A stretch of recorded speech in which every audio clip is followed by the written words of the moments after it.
नमस्कार, one India Hindi में आपका स्वागत है।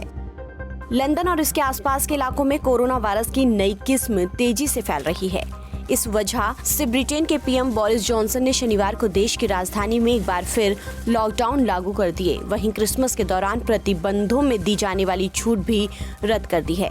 पीएम जॉनसन ने कहा है कि वायरस की ये नई किस्म असल वायरस की तुलना में कम घातक है या नहीं और वैक्सीन इस पर कम प्रभावी होगी, इसके हमारे पास सबूत भी नहीं है। हमें इस वायरस के बारे में कम जानकारी है, इसलिए सावधानी बरतने की जरूरत है। जॉनसन ने कोरोना वायरस अलर्ट सिस्टम में चौथे टियर को बनाने का ऐलान किया, जिसमें इंग्लैंड के कस्बे और इलाके आएंगे। लंदन तीसरे टियर में रहा है, जहां सबसे कड़े प्रतिबंध लागू थे। हालांकि वायरस का फैलाव फिर से होने पर इसे चौथे टियर में ट्रांसफर कर दिया गया। वहीं नए प्रतिबंध रविवार सुबह से लेकर 30 दिसंबर तक लागू रहेंगे।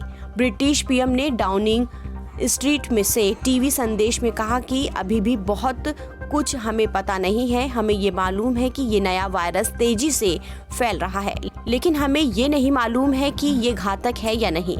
साथ ही हमें ये भी नहीं मालूम है कि इस नए वायरस पर वैक्सीन का असर होगा या नहीं। लंदन और दक्षिण पूर्व इंग्लैंड में रविवार सुबह से चौथे टियर के प्रतिबंध लागू हो जाएंगे, जो राष्ट्रीय लॉकडाउन की तरह होंगे।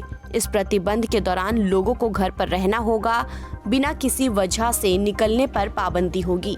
जिम, रेस्तरां, योगा क्लासेस पर रोक रहेगी। फिलहाल इस खबर में इतना ही। देश और दुनिया की तमाम खबरों के लिए आप बने रहिए वन इंडिया हिंदी के साथ।